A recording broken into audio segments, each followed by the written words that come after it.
O,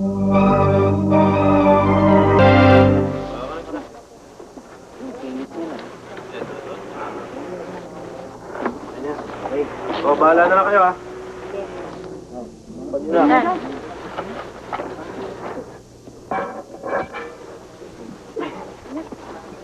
Alam mo, kung hindi ka sana nakailam, wala na dapat na gulo.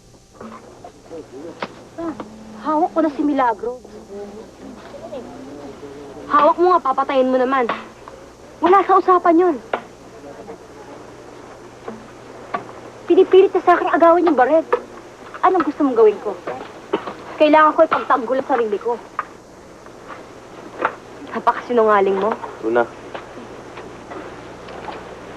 Ang sabihin mo, Luna, kampi ka pa rin sa kanya. Hinayaan mo nga siya makatakas eh. Tama na. 3 buwan nating plinanong operasyon. Nauwi lang sa wala. Nalagay sa panganib ang ating mga kasama. At kung nagkataon, baka may napatay sa kanila. Sino sa inyong dalawa nagsasabi ng totoo? Ikaw. Mas matagal ka na sa samahan.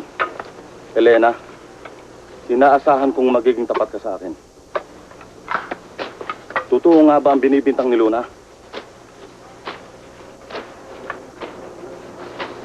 Plano mo nga bang patayin si Milagros? At bakit naman hindi? Ka Samuel, bakit ho ba natin pinaiiral ang katarungan kay Milagros? Samantalang napakarami na ho niyang pinatay. Mga taong ni minsan, hindi nabigyan ng hustisya. Ang pag-iisang dibdib na ito ay kinikilala at itinataguyod ng ating kilusan. Ang bisa nito ay higit pa kaysa sa simbahan. Pagkat nakaukit sa kasal na ito, ang pinagsamang dugo, hinagpis, at kamatayan ng mga mandirigmang naunang nakipaglaban para sa ating kalayaan.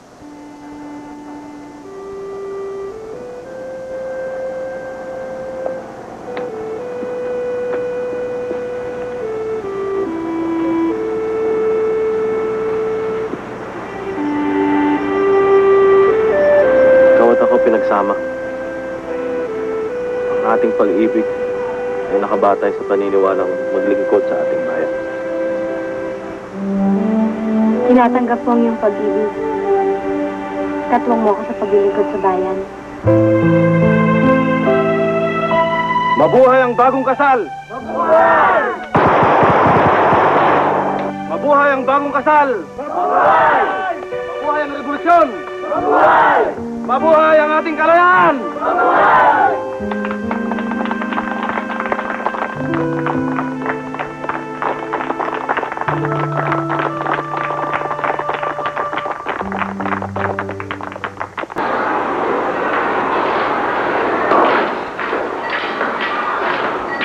Kaya kung mag-usap na kayo, saan na yan? Salamat. Salamat. Tagal na kitang hinahanap. Akala ko dapat ito na eh.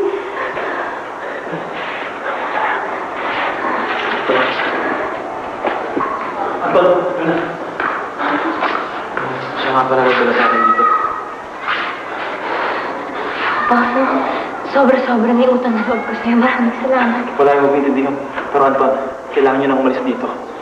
Pero tayo ligaw natin yung mahabol sa ating kanina. Yung mga lalaki nagpupumilit pumasok sa labas.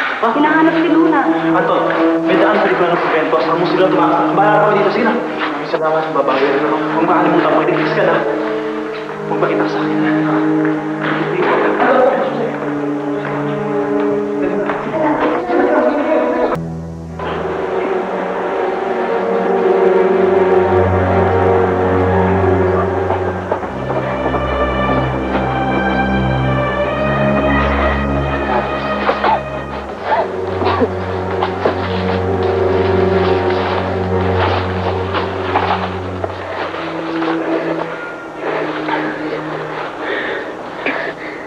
Kaya tayo munang pahinga.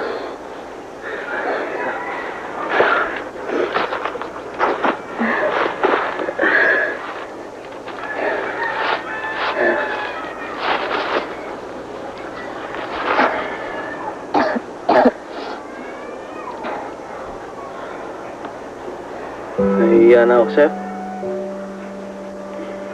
Bakit? Nung pinakasalan mo ko, nagulo ata yung buhay mo. Hindi mo ako pinakasalan, hindi. Ang sarap na ng buhay mo sana, tahimik.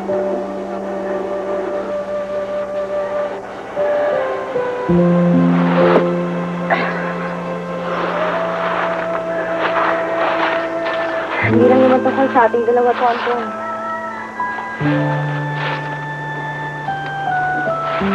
Tungkol din to kay Mama at kay Ramon. At sa kasamaan ng pamumuno nila. At sila magkasama natin ipinaglalaban.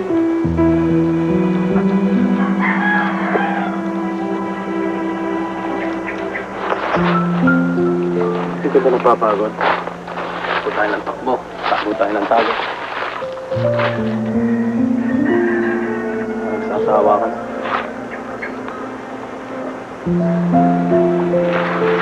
Uy.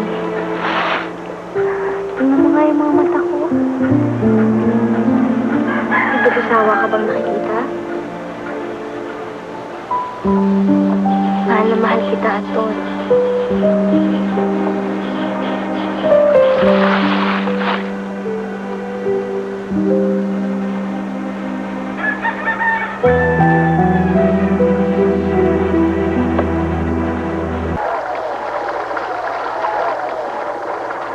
Na talaga ang kutob ko.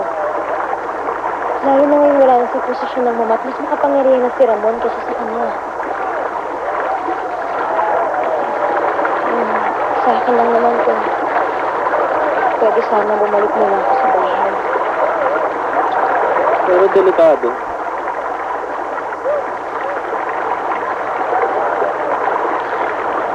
Kahit nakita ko lang na okay si mama. Gusto mo bang magkahiwalay tayo?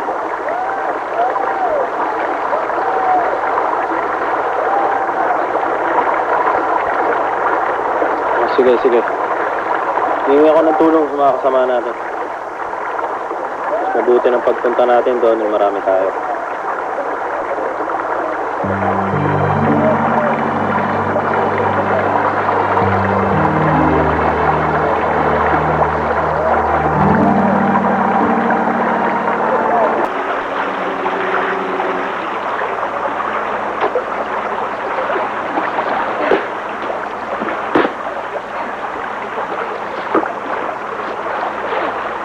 Luna?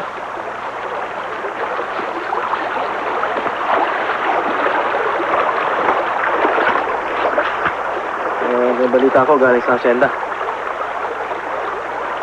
Mama mo. Anong balita? Anong nangyari? Patay na siya, Luna.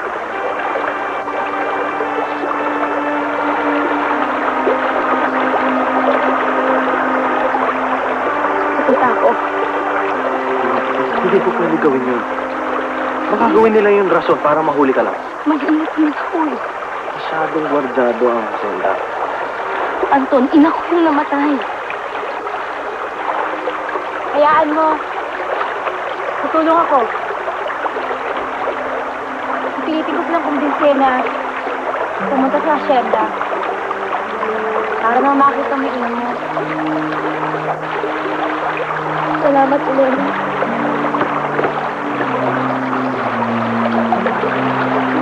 Sige, tara na.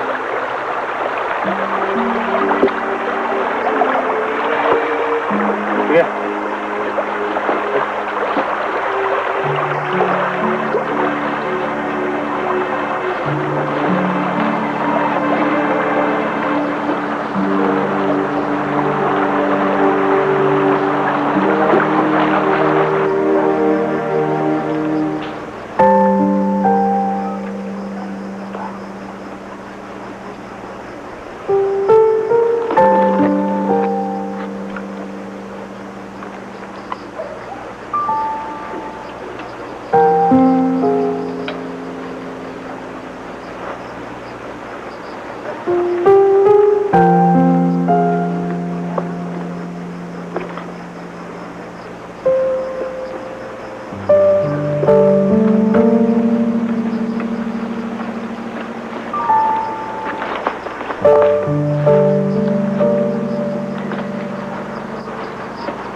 Thank